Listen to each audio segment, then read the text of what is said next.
পাতুরি তো আমরা অনেক রকম খেয়েছি, আজ আমি একটু অন্য রকম ধরনের পাতুরি নিয়ে এসেছি।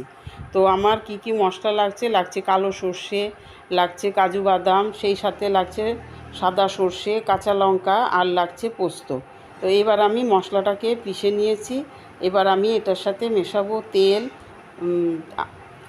লাগছে হলুদ, আর লাগছে নুন, লাগছে একটু চিনি, সেই সাথে লাগছে একটু লঙ্কার গুঁড়ো, আর মাছ তো থাকছেই। তো এবার আমি মশলাটাকে একটু ভালো করে মিশিয়ে নেব, নিয়ে আমি এবার মাছটাকে দিয়ে দেবো।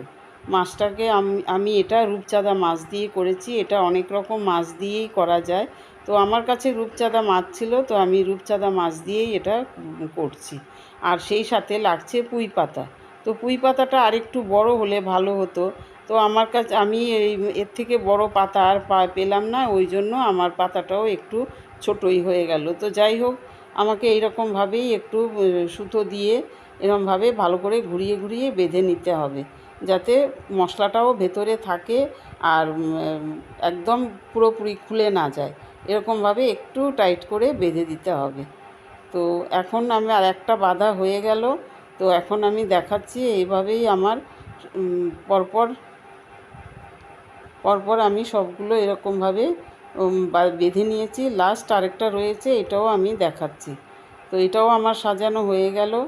এখন আমি এটার মধ্যে আরেকটা চেরা কাঁচা লঙ্কা দিলাম একটু সর্ষের তেল দিয়ে আমি এটাকেও আবার একই রকমভাবে বেঁধে নেব।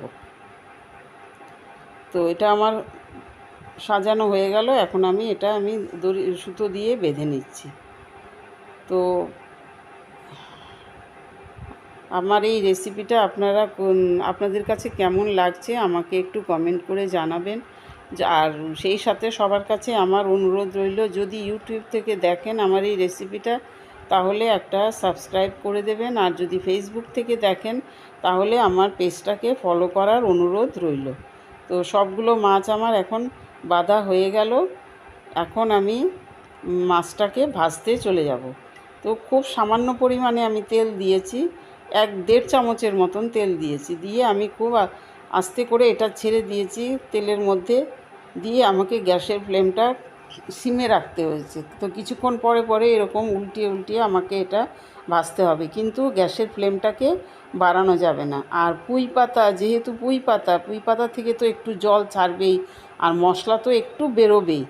তো এরকমভাবেই উল্টিয়ে উল্টিয়ে মশলাটাকে আর এই পাতুরিটাকে আমার ভেজে তুলে নিতে হবে। যখন ভাজা হয়ে যাবে, পাতার কালারটা চেঞ্জ হয়ে যাবে, তখনই বুঝতে হবে যে পাতুরিটা আমার কমপ্লিট হয়ে গেছে।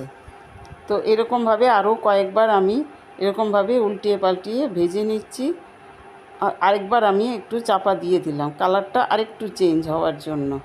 তো এটাও আমার কমপ্লিট হয়ে গেল। তো ঢাকাটা আমি তুলে নিলাম। তো আমার এবার আমি এটা সার্ভ করে নিলাম। কেমন লাগলো আমাকে জানাবেন।